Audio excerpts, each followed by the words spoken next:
So hello guys, তোমরা সবাই কেমন আছো? আশা করি খুব ভালো আছো।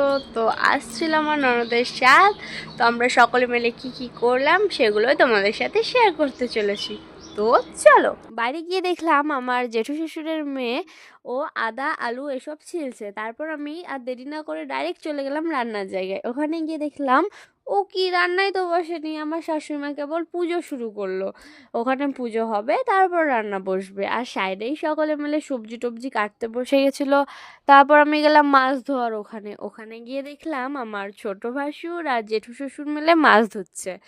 তারপরে আমি আসলাম সাধের রান্নার ওখানে। ওখানে এসে দেখলাম আমার বড় জেঠি শাশুড়ি মা রান্না করছে সাধের রান্না।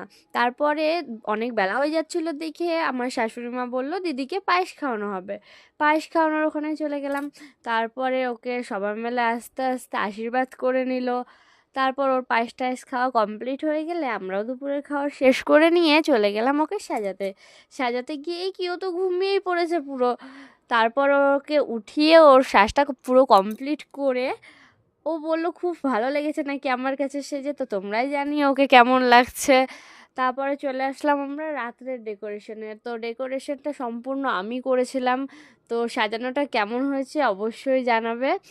আর আজকের মিনি ব্লগ তোমাদের কেমন লাগলো অবশ্যই অবশ্যই কমেন্টে জানাবে। তো আজকের মতো এখানেই শেষ, বাই বাই।